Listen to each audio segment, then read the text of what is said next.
సేవకులకు సదస్సు ఏర్పాటు చేయడానికి ఆరంభించారు. దేవుడు మంచి అవకాశాన్ని అనుగ్రహించారు. దేవుడికి స్తోత్రం. మరి ఈ 6 నెలల కూటంలో వద్దా అనుకున్నా నేను.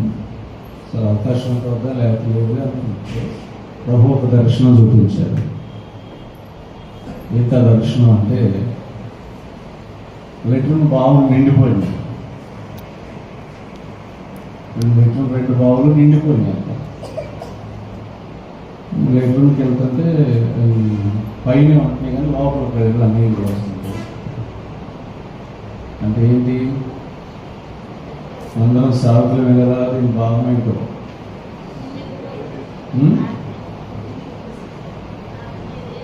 ఏంటని అవి మళ్ళీ ఏం చేయాలి, నిండిపోయి తోడించాలి. అంటే సావకులం అనేటువంటి మనకి అంటే వాక్యం కాదు కానీ అనుభవాలు మనకు కొంచెం వెళ్ళటం మంచిది. దర్శనాలు అనుభవాలు పూర్వకంగా మనం వెళ్తే మనం ప్రార్థన చేసుకోవటానికి కూడా అవకాశం కలుగుతుంది. అంటే 6 నెలల్లోనే నిండిపోయి, నేను అంతకుముందు 6 నెలలకు వచ్చాను, దిద్దుకున్నాను, మరలా 6 నెలలకే నిండిపోయింది. అంటే ఎంత పరిచర్య, ఎంత రఫ్గా తిరిగానో. నాకు ఎప్పుడు రోజు గృహ కూడికలు ఉంటాయి, స్తుతికోటాలు ఉంటాయి.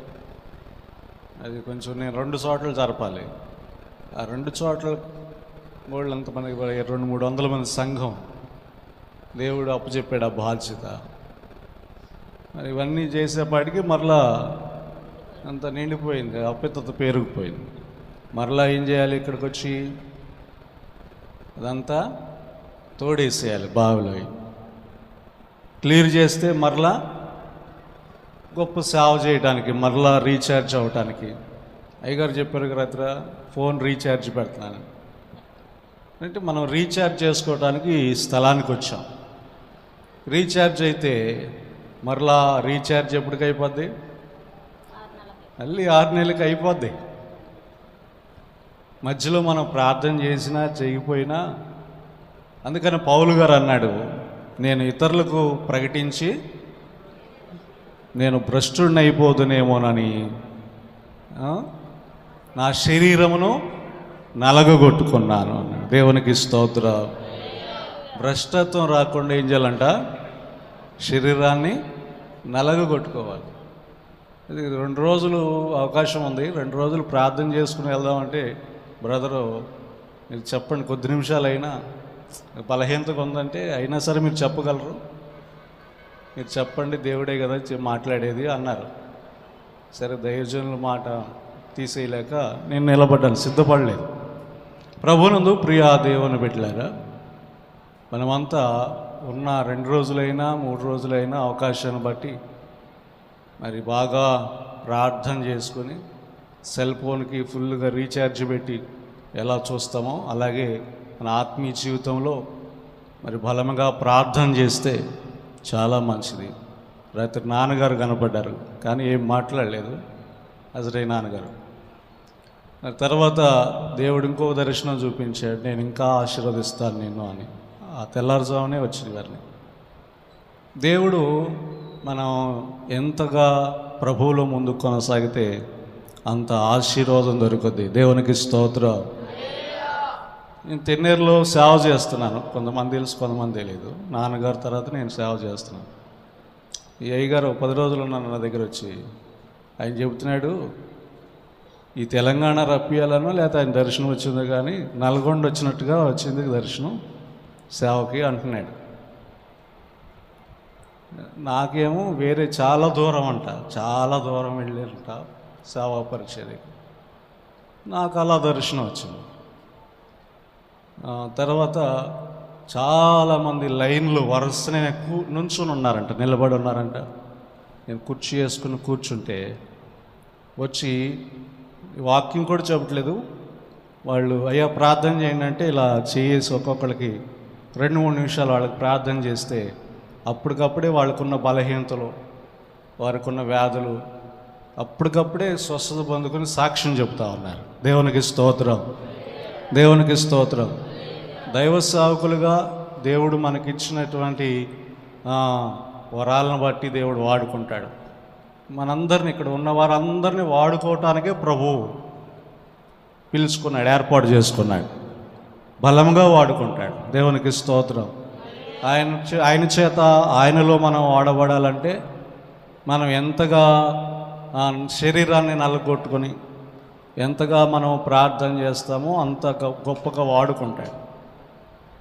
నేను 16-17 సంవత్సరాల క్రితమే ఈ దర్శనాన్ని చూశాను.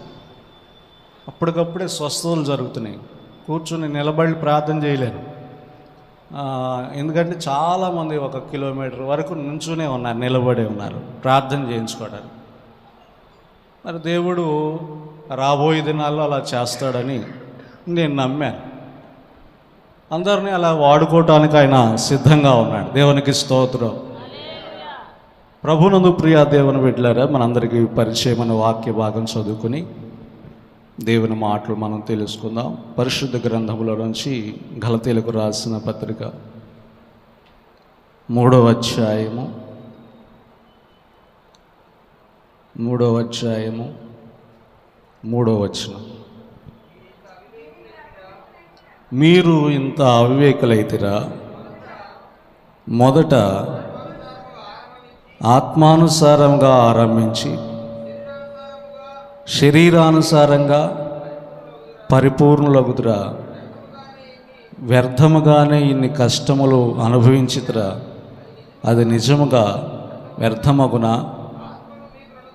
ఆత్మను మీకు అనుగ్రహించి మీలో అద్భుతములు చేయవాడు ధర్మశాస్త్ర సంబంధ క్రియల మూలమున లేక విశ్వాసముతో వినుట వలన చేయుచున్నాడు.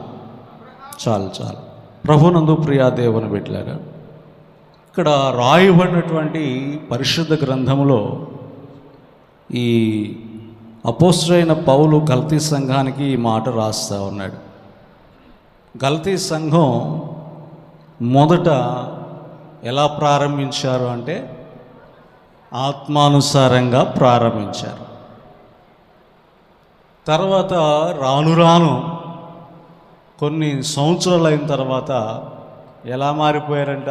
ఈ సంఘంలో ఉన్న విశ్వాసులు శరీరానుసారంగా మారిపోయారంట. కాబట్టి దేవుని సన్నిధిలో దేవుని సేవకులైన విశ్వాసులైన మొదటగా ఎలా ప్రారంభిస్తారంట? ఆత్మానుసారముగా ప్రారంభిస్తారు. దేవుని సన్నిధిలో ఎన్నెన్నో దేవునికి మాటలు ఇస్తాం. ఎంతో నిష్ఠగా ఉంటానయ్యా, భక్తిలో ఉంటానయ్యా, విశ్వాసంతో ఉంటానయ్యా, జాగ్రత్తగా ఉంటానయ్యా, నీ మాట వింటానయ్యా, నీకు లోబడతానయ్యా, నువ్వే జీవితాలు చేస్తానయ్యా అని ఆత్మానుసారంగా ఆరంభిస్తారు. సేవ జరుగుతూ ఉండగా, సేవా జీవితంలో అద్భుతాలు జరుగుతూ ఉండగా, ఆశ్చర్యకార్యాలు మన ద్వారా జరుగుతూ ఉండగా, మన ద్వారా దేవుడు మనల్ని వాడుకుంటూ మనకి కావలసిన అవసరాలు తీర్చబడుతూ ఉండగా, స్థారమైన ధనము వస్తూ ఉండగా, దైవ సేవకులట రాను ఎలా మార్చబడిపోతారు? శరీరానుసారమైన జీవితం. శరీరానికి కావలసింది ఆహారము, వస్త్రాలు, విశ్రాంతి తీసుకోవడానికి మంచి పరుపులు, మంచి ఏసీ. అంటే మిమ్మల్ని గురించి ఎవరు నేను మాట్లాడలేదు, కానీ శరీరానికి సంబంధించి చెప్తున్నాను నేను. అంతకుముందు ఆత్మానుసారంగా ఆరంభించినప్పుడు ఎలా ఉంది? ఏసీ ఉందా? బెడ్ ఉందా? ధనముందా? ఇల్లుందా? చర్చి ఉందా? ఏమీ లేవు. అప్పుడు మనం ఆరంభించినప్పుడు, సేవ ప్రారంభించినప్పుడు ఎంతో నిష్ఠతో, ఎంతో పట్టుదలతో ప్రార్థన చేస్తూ, దేవుడిచ్చే దాని కొరకు ఎదురు చూస్తూ, దేవుడిచ్చిన కొంచెమైనా చాలు అనుకుంటాం. దేవుడు మన సేవ, మన భక్తి, మన ప్రార్థన, మన విశ్వాసం చూసి మనం అడగక మునిపే అన్నీ మన అక్కర్లన్నీ ఇచ్చేస్తాడు, తీర్చివేస్తాడు. దేవునికి స్తోత్రం. అడగక మునిపే అనుగ్రహిస్తాడు. ఇచ్చిన తర్వాత మనకేం కలుగుద్ది? ఇక ప్రార్థన, భక్తి, విశ్వాసము ఇవన్నీ తగ్గిపోతూ ఉంటాయి. ఇవన్నీ తగ్గిపోతూ ఉంటాయి. ఎందుకంటే అన్నీ పొందుకున్నాం కదా. ప్రభునందు ప్రియ దేవుని బిడ్డలారా, నేను సేవలోకి నాన్నగారు సేవ చేస్తూ ఉండగా పక్షవాతం వస్తే ఆ పక్షవాతం ద్వారా నేను వేరే పనులకు వెళ్ళి కాంట్రాక్ట్ పనులు చేయించేవాడిని. డబ్బులు వస్తున్నాయి బాగానే. 20 మంది 30 మంది వచ్చేవాళ్ళు నాతో పాటు పనికి.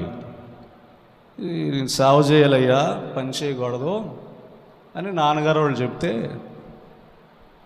సేవ అంటే సావు లాంటిదే కదా, మీరు చేస్తున్న సేవను నేను చూస్తున్నాను కదా, ఉపవాసాలు ఉండాలి, నిద్రలు గాయాలి, మరి ఎవరో ఇచ్చేదాని కొరకు ఎదురు చూడాలి, ఇవన్నీ మేము చేయలేం, మీరు చేస్తున్నారు, మీకు సరిపోయింది అని సేవ చేయటానికి వాళ్ళ మాట వినటానికి ఒప్పుకోలేము.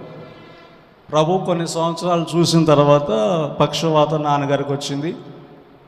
ఎన్నో హాస్పిటల్ తీసుకువెళ్ళినా మంచి ట్రీట్మెంట్ చేయించినా తగ్గలేదు. ఇక లాస్ట్ అండ్ ఫైనల్ దైవజనుడి దగ్గర ప్రార్థనలో ఉండటానికి వెళ్ళాల్సి వచ్చింది. ఇది ఆఖరిగా. తగ్గితే ఇక అక్కడ తగ్గాలి, లేకపోతే ఇక తగ్గదు, చనిపోతారు. సరే వైజాగ్ తీసుకెళ్ళాం. వైజాగ్ సంసోనయ్య గారు మన నాన్నగారు ఆత్మీయ తండ్రి, మొదటి శిష్యుడు నాన్నగారు, మా నాన్నగారు. సరే అక్కడికి వెళ్తే అయ్యగారు అక్కడ ఆ రోజు ఆ రాత్రి ఉంటే, నేనేమో ఒక వారం ఉండి వచ్చేసి మరలా పనులు ఉన్నాయి కదా అని అనుకుని వెళ్ళాను. వారం రోజులే మా నాన్న గురించి ప్రార్థన చేసి వద్దాం అనుకున్నాను. ఆ రోజు రాత్రి ప్రభువు చెప్పాడు, 40 రోజులు ప్రార్థన చేయాలి నువ్వు అని ప్రభువు చెప్పాడు. ఎన్ని రోజులు? 40 రోజులు ఇక్కడుండి ప్రార్థన చేయాలని ప్రభువు చెప్పాడు. ఆ తెల్లారి అయ్యగారు పిలిచాడు. మేడ మీద ఉన్నాడు ఆయన. మేడం పిలిస్తే ఏం దర్శనాలు వచ్చిందంటే ఈ దర్శనం వచ్చిందని చెప్పాను నేను. సరే మీ నాన్నగారి కొరకు 40 రోజులుండి ప్రార్థన చేయాలంట, చేస్తే స్వస్థత వస్తుంది, కాబట్టి మిమ్మల్ని ఈ టౌన్లో కాదు ఏకాంత ప్రాంతం ఉంది, నేను పొలం కొన్నాను, అక్కడికి వెళ్ళి ప్రార్థన చేయండి 40 రోజులు అని ప్రభు ఆయన సంసోనయ్య గారు చెప్పి ఆటో కట్టించి పంపించారు. సరే పగలు తోటలో ప్రార్థన చేయటం, రాత్రి 11 నుంచి బయలుదేరి అక్కడి నుంచి ఆ అర్ధరాత్రి కొండల్లోకి వెళ్ళిపోయి, మేము ఒక 2-3 కలిసి కొండల్లోకి వెళ్ళిపోయి ఆ కొండల్లో ప్రార్థన చేయటం. ఆ 2-3 కూడా రాతివేత దూరం, అంత దూరం వెళ్ళేవాడు. ఒకళ్ళకొకళ్ళు సంబంధం ఉండేది కాదు. నేను ఫస్ట్ టైము ఒంటరిగా ఉండి ప్రార్థన చేయటం అంటే ఆ చీకట్లో మనకు తెలియదు.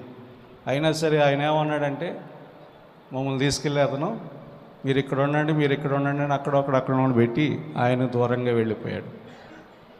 సరే ప్రభువే ఉన్నాడులే అని 3 వరకు అక్కడ ఒంటరిగా ప్రార్థన చేసేవారు కాళ్ళే. 3 మళ్ళీ కలుసుకొని మరలా తోటలోకి రావడం. అలా 40 రోజులు.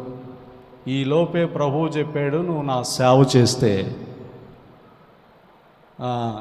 మంచిది, లేకపోతే నీకు మరణం అయింది, మీ నాన్నగారిని కూడా నేను తీసుకుంటాను, సేవ చేయటానికి ఒప్పుకోమని ప్రభువు చెప్పాడు. దానికి నేను చాలా రోజులు ఆలోచించి దేవునికి మాట ఇవ్వలేదు. ఇవ్వకపోవటం వలన మరలా చెబుతున్నాడు, ఏం ఆలోచించావు, నాకు మాట ఇవ్వట్లేదు అన్నాడు. సరే చేసేదేమి లేక, ప్రభువా చావైనా బ్రతికైనా నీ సేవ చేస్తానికి పనికి వెళ్ళను, పనులు చేయించడానికి వెళ్ళను, ఈ రోజు నుంచి ఇక ఇంటికి వెళ్ళినా సరే నీ సేవలోనే ఉంటానని ప్రమాణం చేసి వచ్చిన తర్వాత అప్పుడు స్వస్థత ఇవ్వటం ప్రారంభించాడు. నాన్నగారికి స్వస్థత వచ్చింది. ఆయన మరలా కొన్ని సంవత్సరాలు సేవ చేశారు. దేవునికి స్తోత్రం. అప్పుడు ప్రభువుని అడిగా, నేను ఆత్మ వరాలు ఇస్తే నేను వెళ్తాను సేవకి.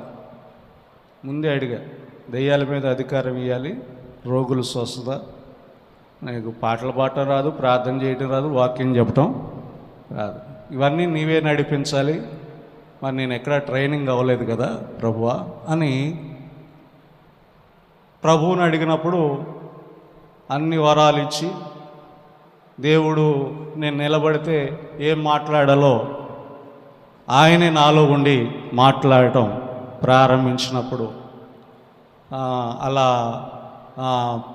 చాలా స్వస్థత కార్యాలు జరిగినాయి. దేవునికి స్తోత్రం.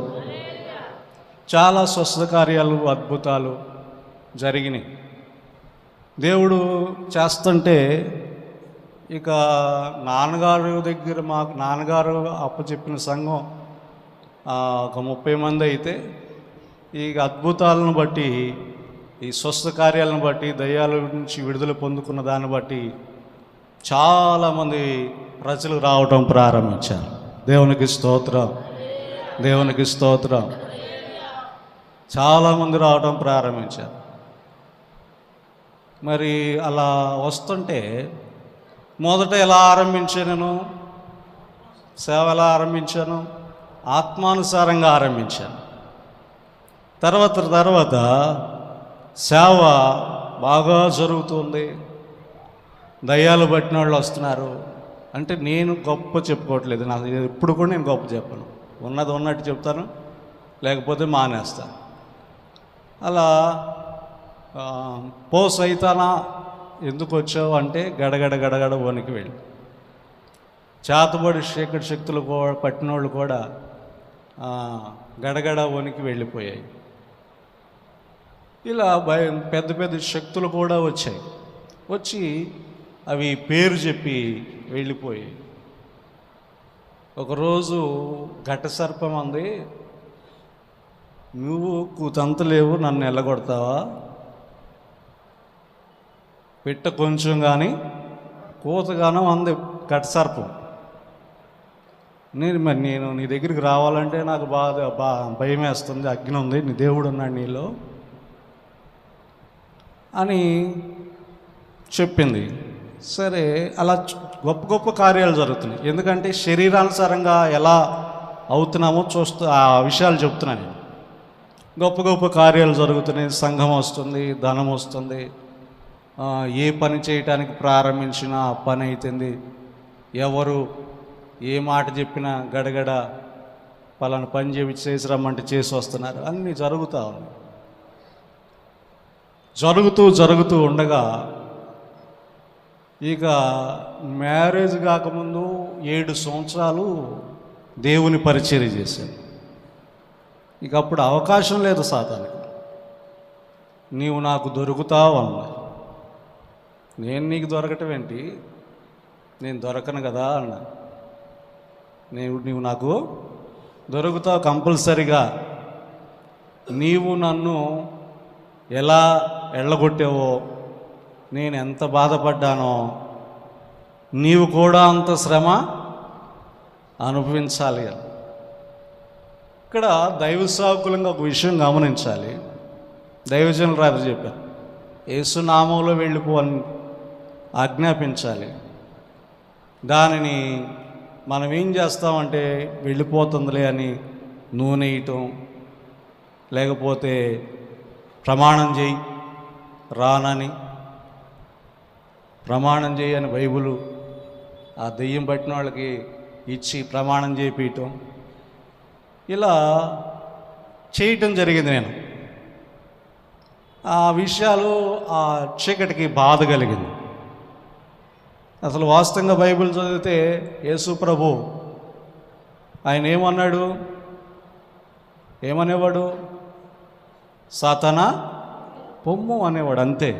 దాన్ని బలవంతం పెట్టడం కానీ, జుట్టు పట్టుకోవడం కానీ, లేకపోతే కొట్టడం కానీ, కొంతమంది కొడతా ఉంటారు దయ్యాలు పట్టినాడు. అది చివరికి మనకే జుట్టుకుంటుంది అనే విషయం తెలియదు, చాలామందికి తెలియదు. పోతనే కదా అని అనుకుంటారు. ప్రభునందు ప్రియ దేవుని బిడ్డలారా, నేను జుట్టు పట్టుకోవడం లేదు, కొట్టలేదు, కానీ ఎవరిని పొమ్మనేవాడిని. తర్వాత ఏసు రక్తం వేసేవాడిని. అంటే దాని పడగ మీద వేయకూడదని చెప్పింది నాకు పడగ మీద ఏసు రక్తం అయితే నాకు కోపం ఉంది. నాకు పడగ మీద వేస్తున్నావు. సరే, దానికి అవకాశం లేదు. తర్వాత దొరికినాక ప్రభువు చెప్పాడు, నాకు యాక్సిడెంట్ అయింది, మోకాలు దెబ్బ తగిలింది, మరణం కనపడుతుంది. దివ్యంగా సేవ చేశాను. మ్యారేజ్ అయినాక 2 సంవత్సరాలకి ప్రభువు చెప్పాడు, ఈ కల్లూరు పట్టణానికి గ్రామానికి వెళ్ళాలి, వెళ్ళి అక్కడ దిద్దుకుని ప్రార్థన చేయాలి అని ప్రభువు చెప్పాడు. కల్లూరు వెళ్ళి ప్రార్థన చేయాలంటే చాలామంది నోట్లో నానుడు ఉంది ఒకటి, ఏంటి, కల్లూరు వెళ్తే సంవత్సరాలు పట్టుతుంది.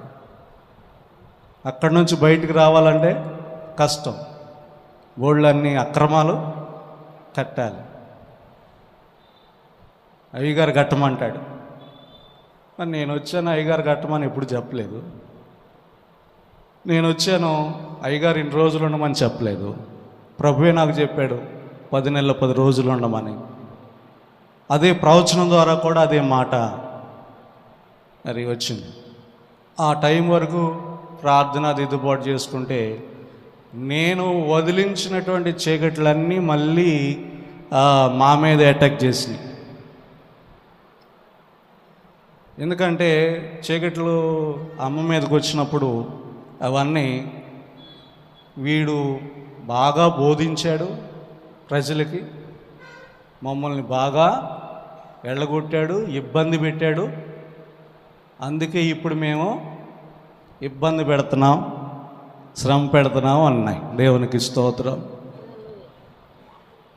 కాబట్టి ఇక దిద్దుబాటు చేసుకుని పితరులు ఒప్పుకొని ఇవన్నీ చేసిన తర్వాత దేవుడు చెప్పిన అక్రమాలన్నీ నాకు దర్శనం వస్తేనే నేను నమ్మేవాడిని, ఎవరు చెప్పినా నమ్మేవాడిని కాదు. దర్శనం వచ్చేది, అక్రమాలు కట్టమని అక్రమాలు కట్టేవాడిని, దిద్దుకునేవాడిని. ఆ చీకట్లో చాలా సమస్యలు, భయంకరమైన గొడవలు పెట్టినాయి. ఇసాక్ గారు కూడా ఒకరోజు అన్నాడు, ఆ భయంకరమైన పరిస్థితుల్లో అన్న వెళ్ళిపోతాడేమో అనుకున్నాడు. నేను వెళ్ళే మనిషిని కాదు, ఎందుకంటే నాకు చిన్నప్పటి నుంచి అనుభవం కానీ ప్రార్థన కానీ నానంతే మీటింగ్లు కానీ తిరుగుతూ ఉండేవాడిని. ఇక అలాంటి భయంకరమైన పరిస్థితులు ఎదురైనాయి, చీకట్లు వచ్చి అన్నాయి. నేను ఎలా డ్యాన్స్ చేపిస్తానో చూడండి వెళ్ళి అని కూడా చెప్పింది. ప్రభునందు ప్రియ దేవుని బిడ్డలారా, మనము సేవా పరిచర్యలో చాలా జాగ్రత్తగా ఉండాలి. ఎంత పర్ఫెక్ట్గా ఉంటే అంత మంచిది. కాబట్టి దేవుడు మనకి వరాలు ఇచ్చాడని ఆ వరాలను ఎలా పడితే అలా వాడకూడదు. దేవుని మహిమ కొరకే వాడాలి. దేవునికి స్తోత్రం, దేవునికి స్తోత్రం. ప్రభునందు ప్రియ దేవుని బిడ్డలారా, దేవుడు ఉన్ని రోజులు ఎన్ని కష్టాలు వచ్చినా, ఎన్ని ఇబ్బందులు ఎదురైనా నెరవేర్చిన తర్వాత అప్పుడు విడుదల వచ్చినాయి. పితరుల దోషాలు ఆ యొక్క కానుక కట్టిన తర్వాత అప్పుడు విడుదలైపోయింది. దేవునికి స్తోత్రం. లేకపోతే మరణం అవ్వాల్సిన వాడిని. దేవుడు నాన్నగారు చెప్పిన మాట, దేవుడు ఎవరినైతే ప్రేమిస్తున్నానో వాళ్ళని ఇక్కడికి తీసుకుని వస్తానన్న రీతిగా ప్రేమించిన వారి లిస్టులో నేను కూడా ఉన్నాను. దేవుడు ప్రేమించిన వారి లిస్టులో. దేవునికి స్తోత్రం. కాబట్టి ప్రభునందు ప్రియ దేవుని బిడ్డలారా, దేవుని సన్నిధిలో ఎప్పటికప్పుడే మనము దిద్దుకోవాలి, దైవ సేవకులంగా దిద్దుకోవాలి, ప్రార్థన చేయాలి, విజ్ఞాపన చేయాలి, స్తుతి చేయాలి. ఇవన్నీ చేసినప్పుడే సరి సమానంగా ఉండాలి. స్తుతి ఉండాలి, విజ్ఞాపన ఉండాలి, దిద్దుబాటు కూడా ఉండాలి. ఇవన్నీ ఉంటేనే దైవ సేవకులు పడిపోకుండా బలముగా నిలబడి సేవ చేయటానికి అవకాశం ఉంది. దేవుని ఆత్మ కూడా బలముగా వాడుకుంటూ ఉంటాం. దేవునికి స్తోత్రం. నేను అనుకున్నాను ఇన్ని రోజులు సంఘాన్ని వదిలేస్తే నెలకొకసారి వెళ్ళేవాడిని బలారాధన అవ్వటానికి, ఉంటారు చల్లాసిదిరి అయిపోతారు అనుకున్నాను. కానీ దేవుని కాపుదల, అక్కడ వాళ్ళకు వాళ్ళే తీర్మానంలో ఉండి, అక్కడ వాళ్ళే ప్రార్థన చేసుకుని, వాళ్ళే విజ్ఞాపన చేసుకుని, వాళ్ళే 4 వారాలు ఆదివారాలు వాళ్ళే నడిపించుకొని, కానుకేసి దశంభాగాలేసి నెలకు తీయటమే. నేను వెళ్ళి నెలకు తీస్తే ఆశ్చర్యం, ఒక్కోసారి 50,000 ఉండొచ్చు, ఒక్కోసారి 70-80 వేలు ఉండొచ్చు. ఎక్కడికి పోయేది కాదు. ఎందుకంటే దేవుడు చెప్పాడు కాబట్టి, దేవుని మాట విని దిద్దుకుంటున్నాం కాబట్టి సంఘం ఎక్కడ పోలేదు, ఇచ్చేవాళ్ళు కూడా వెనక్కి వెళ్ళలేదు. దేవునికి స్తోత్రం. కాబట్టి ప్రభునందు ప్రియ దేవుని బిడ్డలారా, దేవుడు మన జీవితంలో మనల్ని మొదట ఆత్మానుసారంగా దేవుని సేవను ప్రారంభిస్తాం. రాను రాను శరీరానుసారంగా పరిపూర్ణమైపోతాం. శరీరానుసారంగా మనం ఉంటే దేవునిలో వాడబడలేం, దేవుని సువార్త ప్రకటించలేం, దేవుడు మనలో ఉండడు, మనల్ని వాడుకోడు, దేవుడు మనకు దూరం అయిపోతాడు. కాబట్టి ఎప్పటికప్పుడే ఆత్మను అనుసరించి నడుచుకున్నప్పుడు, దేవుని మాట ప్రకారం నడుచుకున్నప్పుడు, దేవునికి లోబడుతూ ఉన్నప్పుడు, దేవుని మాటకు భయపడుతూ దేవుని పని చేస్తూ ఉన్నప్పుడు, దేవుడు మన జీవితంలో గొప్ప గొప్ప అద్భుతాలు చేసి బహుబలంగా వాడుకొనటానికి అవకాశాలు కలుగుతాయి. దేవునికి స్తోత్రం. కాబట్టి ప్రభునందు ప్రియ దేవుని బిడ్డలారా, దేవుని సన్నిధిలో మనము శరీరానుసారంగా పరిపూర్ణమైతే ఏం జరుగుద్ది అంటున్నాడు. ఇక్కడ కింద వచ్చిన 4 వచ్చిన అంటున్నాడు, వ్యర్థముగానే ఇన్ని కష్టములు అనుభవించితరా, అది నిజముగా వ్యర్థమగునా. కష్టాలు ఎప్పుడు వస్తాయంట? శరీరానుసారంగా పరిపూర్ణమైతే కష్టాలు వచ్చేస్తాయంట, వ్యర్థమైన కష్టాలు. లేనిపోయిన కష్టాలన్నీ వచ్చేస్తాయి, లేనిపోయిన ఇబ్బందులన్నీ వచ్చేస్తాయి, లేనిపోయిన అవమానాలు, నిందలు, రకరకాలైనవన్నీ వస్తాయి. ఇవన్నీ వ్యర్థంగానే మనం అనుభవిస్తాం. ఇవన్నీ ఎక్కడి నుంచి వస్తాయి అంటే అపవాది ద్వారా వస్తాయి, దేవుని ద్వారా రావు. అపవాదే వ్యర్థముగా కష్టాలను మనకు పెట్టేస్తూ ఉంటాడు. ఎందుకంటే ఆత్మకు దూరం అవుతున్నాం కాబట్టి. ఆత్మకు దూరం అయినప్పుడు ఆత్మానుసారమైన జీవితాన్ని మనము, దేవుని ఆత్మకు దూరమైనప్పుడు శరీరానుసారమైన జీవితంలోకి వెళ్ళి లోక సంబంధమైన ప్రజలకు అనుకూలమైన బోధలు, ఏ బోధలు చేస్తాం? ప్రజలకు అనుకూలమైన బోధలు, ప్రజలను మెప్పించే బోధలు. ఇలాంటి బోధలు మనం చేస్తూ ఉన్నప్పుడు శరీర సంబంధమైనటువంటి సేవే అవుద్ది, కానీ అది ఆత్మను అనుసరించి చేసేటువంటి సేవగా ఉండదు. అలా కొంతకాలమైన తర్వాత ఏమైందంటే భయంకరమైనటువంటి వ్యర్థమైన కష్టాలు మనలో ప్రవేశిస్తూ ఉంటాయి, వ్యర్థమైన ఇబ్బందులు మనకి కలుగుతూ ఉంటాయి. కాబట్టి ప్రభునందు ప్రియ దేవుని బిడ్డలారా, నిత్యము మనం ఎలా ఉండాలంటే ఆత్మను అనుసరించి నడుస్తూ ఉన్నప్పుడు, ఆత్మతో నింపబడుతూ ఉన్నప్పుడు, అనుదినము దేవుని ఆత్మ మనలోనికి మనలో దేవుని ఆత్మ ఉన్నప్పుడు దేవుడు ప్రతిరోజు మనల్ని వాడుకుంటూ ఉంటాడు. దేవునికి స్తోత్రం, దేవునికి స్తోత్రం. నేను ఒక టైంలో ఫోన్లో ప్రార్థన చేస్తేనే స్వస్థతలు జరిగాయి. ఎందుకంటే దేవుడు అలా వాడుకున్నాడు. దేవుడు అందరినీ వాడుకుంటాడు, దేవుడు అందరినీ వాడుకుంటాడు. అయ్యగారు చెప్పాడు కదా అక్కడ, నాకు చాలా జ్ఞానం, ఇంకా బాగా దిద్దుబాటు చేసుకోవడం. కొన్ని విషయాలు ప్రభువు మాట్లాడాడు దైవజనులుగా. ఎందుకంటే దిద్దుకోవటానికి రావటం మంచిదే అయింది అనుకున్నా నేను. దేవునికి స్తోత్రం. కాబట్టి ప్రభునందు ప్రియ దేవుని బిడ్డలారా, దేవుని సేవకులు ఎక్కువగా రాను రాను డబ్బులకు లోబడిపోతారు, తిండికి లోబడిపోతారు. రాను రాను ఇంకా డీప్గా తీసుకెళ్తారు, వ్యభిచారానికి తీసుకువెళ్ళిపోతూ ఉంటారు. రకరకాలైనటువంటి శరీర సంబంధమైన సేవ అయిపోద్ది, కానీ ఇక ఆత్మానుసారమైన సేవ, దేవునికి అనుకూలమైన సేవ ఉండదు మనలో. కాబట్టి చాలామంది నేను చూస్తున్నాను, డబ్బుకే ఎక్కువ ప్రాధాన్యత ఇస్తున్నారు. డబ్బు పెడితేనే వాళ్ళని ప్రేమిస్తున్నారు, డబ్బు లేకపోతే లేదు ఈ రోజులో. కానీ మనం ఆత్మలో కలిగి ఉన్నప్పుడు డబ్బు ఉన్నా లేకపోయినా దేవుని గొప్ప ఆదరణ, ప్రేమను మనం కలిగి ఉంటాం. దేవునికి స్తోత్రం.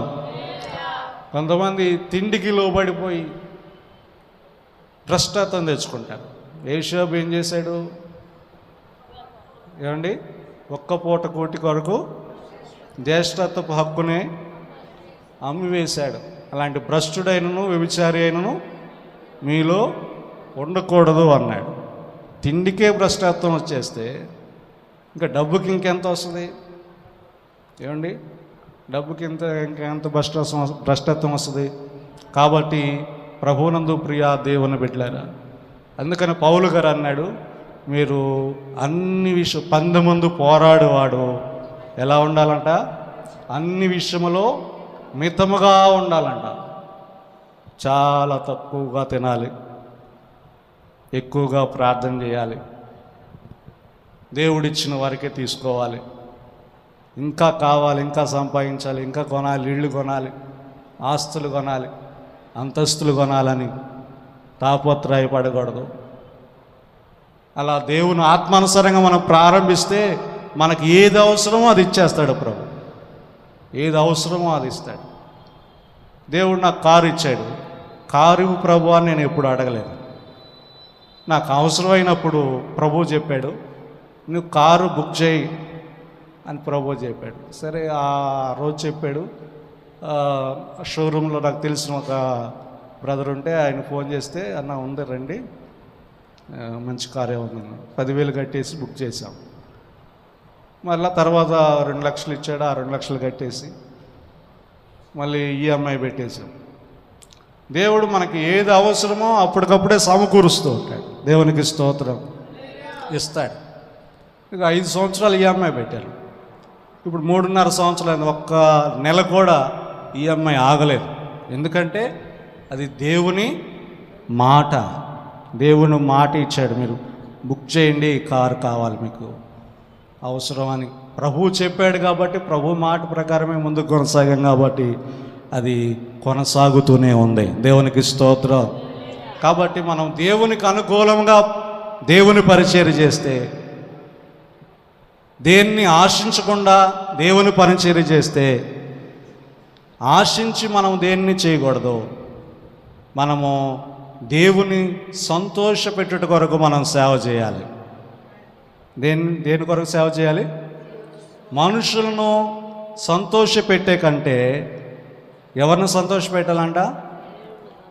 బైబిల్ గ్రంథంలో ఆ మాట ఉంది కదా, రెఫరెన్స్ గల్తీలకు రాసిన పత్రిక 1వ అధ్యాయం 10వ వచనం. ఇప్పుడు నేను మనుషుల దయను సంపాదించుకొనుచున్నానా, దేవుని దయను సంపాదించుకొనుచున్నానా? నేను మనుషులను సంతోషపెట్టగోరుచున్నానా? నేను ఎప్పటికీ మనుషులను సంతోషపెట్టువాడునైతే క్రీస్తు దాసుడును కాకపోవును. దేవునికి స్తోత్రం. దేవుడు మాట్లాడుతున్న మాట. మనం ఎవరిని సంతోషపెట్టాలంట? పౌలు గారు అన్నాడు, ఇప్పుడు మనుషుల దయను సంపాదించగోరుచున్నానా, దేవుని దయను కోరుచున్నానా? నేను మనుషులను సంతోషపెట్టగోరుచున్నానా? నేను ఎప్పటికీ మనుషులను సంతోషపెట్టువాడనైతే క్రీస్తు దాసుడను కాను. మనుషులను సంతోషపెట్టే సేవ చేయకూడదట. ఎవరిని సంతోషపెట్టే సేవ చేయాలి? దేవుని సంతోషపెట్టే సేవ చేస్తేనే ఎవరికి దాసుడు? క్రీస్తుకు దాసుడుగా మాత్రం. మనుషులను సంతోషపెట్టేవాడైతే క్రీస్తుకు దాసుడు కాడు. కాబట్టి దేవుని బిడ్డలారా, మీరు పాపాలు ఒప్పుకోండి, మీరు బాగుపడతారంటే పాపాలు ఒప్పుకునేవాళ్ళు లేరు ఈ రోజున. మీరు దీవించబడతారు, ఆశీర్వదించబడతారు. మీకు అది వస్తుంది, ఇది వస్తుంది అంటే ఇక వాళ్ళకి 500 కాదు కదా, 2000 కారు జేబులో పెట్టేసేస్తారు. వీళ్ళు దీవించి ఆశీర్వదించు ప్రభు అని ప్రార్థన చేసి వస్తే చాలు. అది దేవునికి సంతోషమా? దేవునికి సంతోషము? ఎవరికి సంతోషం? ఎవరిని సంతోషపెట్టాం మనం? మనుషులను సంతోషపెట్టాం. మనుషులను సంతోషపెడితే మనకేం కలిగింది? 1000 రూపాయలు ఇద్దాం అనుకున్నవాడు 2000 ఇచ్చాడు, 2000 ఇస్తున్నాడు. కానీ క్రీస్తుకు దాసులం కాదు. క్రీస్తుకు దాసులము ఎవరైతే ఉంటారో వాళ్ళు దేవుని సంతోషపెడతారు. ఉన్నది ఉన్నట్లుగా బోధిస్తారు, ఖండిస్తారు, దిద్దుతారు, ఇవన్నీ చేస్తారు దేవుని దాసులు, క్రీస్తుకు దాసులు. కాబట్టి ప్రభునందు ప్రియ దేవుని బిడ్డలారా, దేవుని సన్నిధిలో సావుకులమైనటువంటి మనము ఎప్పుడు కూడా ప్రతిరోజు క్రీస్తుకు దాసుడుగా నేను ఉన్నానా లేక మనుషులను ఏమైనా సంతోష పెడుతున్నానా అని పరిశీలన చేసుకోవాలి ప్రతిరోజు. మొదటిది. రెండవది, నేను ఆత్మానుసారంగా ఉండి శరీరానుసారంగా వెళుతున్నానా, ఇంకా ఆత్మానుసారంగానే నడుస్తున్నానా? ఆ రెండో విషయం ప్రతిరోజు పరిశీలన చేయాలి. ప్రతిరోజు శరీరానుసారంగా నేను సేవ చేస్తున్నానా, లేకపోతే ఆత్మను అనుసరించి సేవ చేస్తున్నానా? రోజు ఇవి మనము జ్ఞాపకం చేసుకుని సరి చేసుకుని జాగ్రత్త పడితే అప్పుడు దేవుడు మనలో ఉన్నప్పుడు గొప్ప గొప్ప కార్యాలు మన పక్షాన్ని నిలబెట్టి చేస్తాడు. దేవునికి స్తోత్రం. ప్రార్థన చేయగానే గొప్ప కార్యాలు జరుగుతాయి. అలా జరిగినాయి నా ద్వారా, అలా దేవుడు చేశాడంతే. ఒక శక్తి వచ్చి, చేతబడి శక్తి 10 మంది పట్టుకున్నా, అటోక రెక్క ఇటోక రెక్క పట్టుకొని 10 మంది పట్టుకున్నారు, ఎగురుతుంది, బాగా ఇబ్బంది పెడుతుంది. ఇక నేను రాంగాలని మెలకుండా నుంచునేది. ఎందుకని ఇప్పుడు దాకా ఎగిరావుగా అంటే, ఎందుకు మీరు వచ్చారుగా, ఏమైంది, నేను వస్తే ఏముంది అంటే, నీలో దేవుడు ఉన్నాడు. దేవునికి స్తోత్రం. అప్పుడు ప్రార్థనలో 1 నెల రోజులు పెట్టాం. 1 నెల రోజులు కూడా చీకటి శక్తులే ఉన్నాయి, చేతబడి శక్తులు. నేను బలిపీఠం మీద కూర్చుని ప్రార్థన చేస్తుంటే అది నా ఎదురుగా ఉండి గాలి ఊదుతుంది. ఎందుకు గాలి ఊదుతున్నావు అంటే, గాలి ఊస్తే ఆ గాలి ద్వారా నువ్వు నిద్రపోతావు, నాకు దొరుకుతావు. నువ్వు నిద్రపోతే నా పని చక్కగా జరిగిపోద్ది, నేను ఏ పనైనా చేసుకోవచ్చు. సరే, ఇది గాలి ఊదుతుంది ఏంటి అని నేను ఊద్దామని నేను కూడా గాలి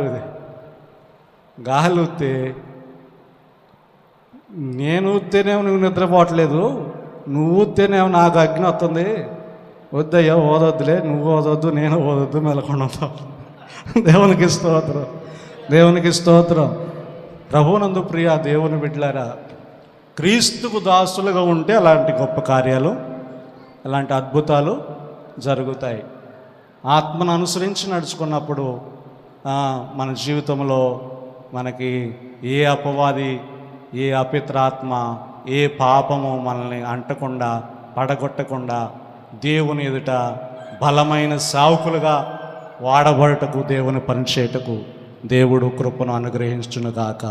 ఆమెన్. దేవుడి వాక్యం మన వెనకిళ్ళు దీవించునుగాక.